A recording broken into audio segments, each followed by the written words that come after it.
अश्विन माह के शुक्ल पक्ष की 10वीं तिथि को जब लंकापति रावण का वध करने के बाद श्री राम कार्तिक अमावस्या के दिन अपने राज्य कौशल वापस लौट रहे थे। लंका से कौशल आने की अवधि में वे विभिन्न स्थानों पर रुकते हुए आते हैं। तुलसीदास कृत रामचरितमानस के अनुसार रावण के वध के पश्चात जब श्री राम की अयोध्या वापसी की बेला आई तो धर्म अधर्म के इस युद्ध में उनके साथी रहे नील, जामवंत, हनुमान, सुग्रीव आदि दुखी हो गए। अपने साथियों की मनः स्थिति को भांपते हुए श्री राम ने उन्हें भी अपने साथ चलने को कहा। श्री राम और उनके साथियों की इस यात्रा में पुष्पक विमान उनका वाहन बना। कुबेर का पुष्पक विमान उन्हें वायु मार्ग से अयोध्या ले जा रहा था, किंतु श्री राम मार्ग में कई स्थानों पर रुके। सबसे पहले विमान अगस्त्य ऋषि के आश्रम में पहुंचा। मुनि अगस्त्य का आश्रम दंडक वन में था। इस आश्रम में उनके साथ कई अन्य मुनि भी रहते थे। तुलसीदास जी इस संदर्भ में लंका कांड में लिखते हैं कि तुरत विमान तहां चली आवा, दंडक बन जह परम सुहावा। कुंभ जादि मुनि नायक नाना, गए राम सबके आस्थान। वाह। दंडक वन पर पड़ाव डालने के बाद श्री राम का पुष्पक विमान चित्रकूट में उतरा। उनका इंतजार कर रहे मुनियों को संतोष दिलाते हुए श्री राम ने वायु मार्ग से यमुना नदी के ऊपर से उड़ान भरी। सकल ऋषि सन पाई असीसा, चित्रकूट आए जगदीसा। तह करी मुनि कैर संतोषा, चला विमान तहां तय चौका।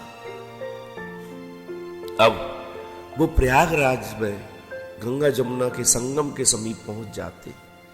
यहां से वो गंगा मां को प्रणाम करते हैं और सीता जी को संगम का महात्म्य समझाते हैं।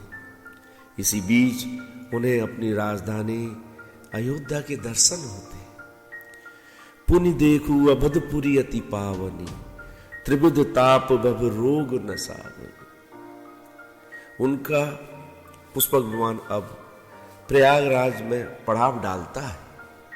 यहाँ पर त्रिवेणी में स्नान करने के उपरांत वो बंदरों ब्राह्मणों को भोज भी कराते हैं। पुनि प्रभु आही त्रिवेणी, हर्षित मज्जन कीन। कपिन सहित विप्रने कहू, दान विविध विधि दिए। यहां से भगवान श्री राम ने अपने आगमन की प्रथम सूचना अयोध्या को संप्रेषित की। जासु बिरह सोचौ दिन राति, रटो निरंतर गुण गण पाती। रघुकुल तिलक सुजन सुख दाता, आयु कुशल देव मुनि त्राता। इस दौरान श्री राम ने भरत को अपने आगमन की सूचना हेतु हनुमान जी को आदेश दिया कि वो ब्राह्मण का रूप धारण करके नंदी ग्राम जाए। रिपुरन जीत सुजसु सुर गावत, सीता सहित अनुज प्रभु आवत। सुनत बचन बिसरे सब दुखा, तसाबंत जिनि पाई पीयूष। वाह। इसके उपरांत श्री राम भरद्वाज मुनि के आश्रम पहुंचते हैं। यहाँ से पुष्पक विमान गंगा के दूसरे छोर पे पड़ाव डालने हेतु उड़ान भरता है। यहाँ पर श्री राम अपने प्रिय मित्र निषाद राज से मिलते हैं। माँ सीता गंगा की पूजा अर्चना करती है और आशीर्वाद ग्रहण करती है। अब विमान अयोध्या के लिए उड़ान भरता है।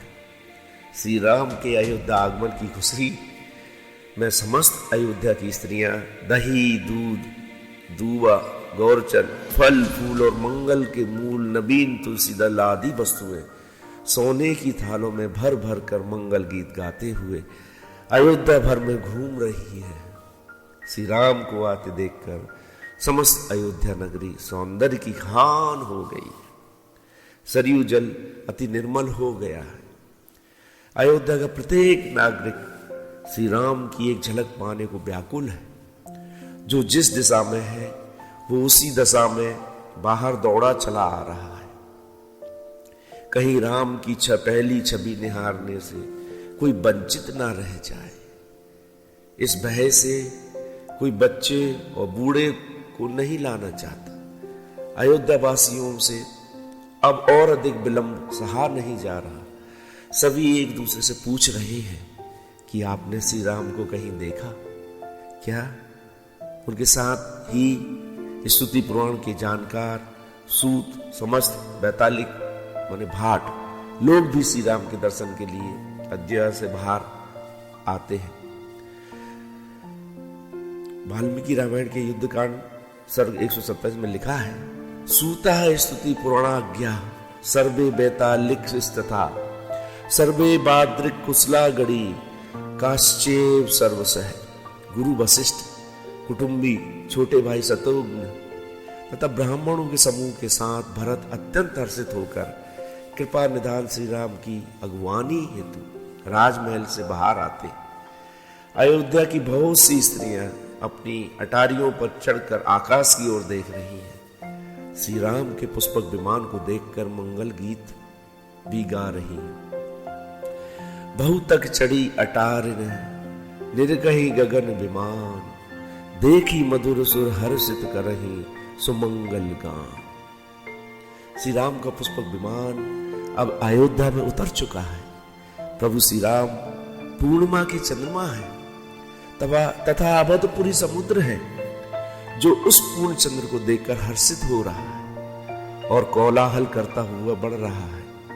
इधर उधर दौड़ती हुई स्त्रियां इस पयो नदी की तरंगों के समान प्रतीत होती हैं। सब माताएं श्री राम का कमल सा मुखड़ा देख रही हैं। उनके नेत्रों से प्रेम के आंसू उमड़े जाते हैं, परंतु मंगल का समय जानकर वो आंसुओं को, जल को नेत्रों में ही रोके रखती है। सोने के थाल में आरती उतारती है और बार बार प्रभु के अंगों को देखकर निहारती है। गोस्वामी तुलसीदास रामचरित के उत्तरकांड में लिखते हैं, सब रघुपति मुख कमल बिलो कही, मंगल जानि नयन जल रो कही, कनक थार आरती उतारही, बार बार प्रभु गात निहारही। वाह!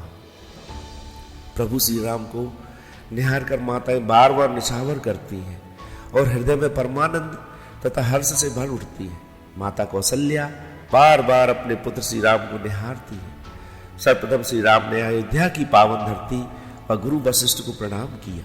उसके उपरांत माँ कैकेयी, माँ सुमित्रा, माँ कौशल्या से मिलकर वो महल की ओर चली।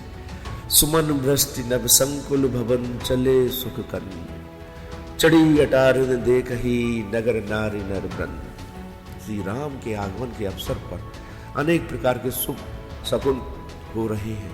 आकाश में नगाड़े बज रहे हैं।